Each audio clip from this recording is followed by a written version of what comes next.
I just kind of wanted to address a point that I wanted to address a point that you had brought up as a fellow veteran. Remy. When we talk about equal access to resources, you had brought up getting a carry permit, being able to defend yourself with a firearm. Not everybody is allowed to own a firearm. As a veteran, one of the things that you should think about is people who have post-traumatic stress disorder are not allowed to own firearms. If you have post-traumatic stress disorder, you will not be allowed to apply for a carry permit. If you try and go for a carry permit and say that it's because you want to protect yourself, they will deny you. So it's very, we need to be conscious and aware that telling people, like, making it sound like things that are happening to them because they're not defending themselves.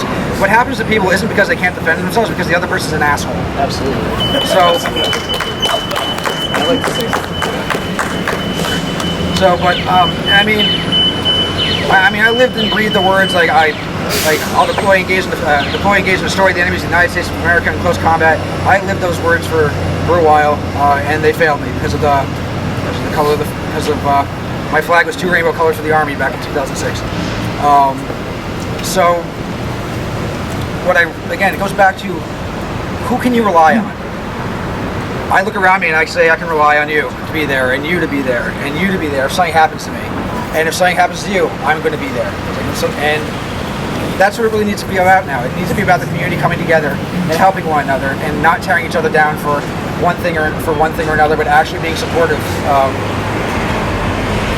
The way I've been looking at the LGBTQ society community is you have the LGB, and then the LGB, and then the T is shoved way off to the side. So you have all your transgender brothers and sisters who are not welcome. So you have a lot of your transgender brothers and sisters. You know what? Screw this. I hate these things. You have a lot of your transgender brothers and sisters that aren't allowed to sit at the same table as the rest of us. You have people like myself who don't identify with a gender. So again, it goes back to who can you trust and who can you count on in the moment where you need it the most. When you're by yourself in the street, I can't count on the strangers to be there, but I know if something happens to me, someone here is going to be there for me. I can't count on the police to get here in a timely manner. So I need to hope that some stranger is going to step up for me. And I think that's the biggest thing, is getting the people in the community to actually respond to us and talk to them and get it out there that the world is not fixed yet. And maybe the world will never be fixed, but we need to keep walking in a forward direction. But a lot of times what I've been seeing with a lot of different groups is, we've got marriage, we stop here.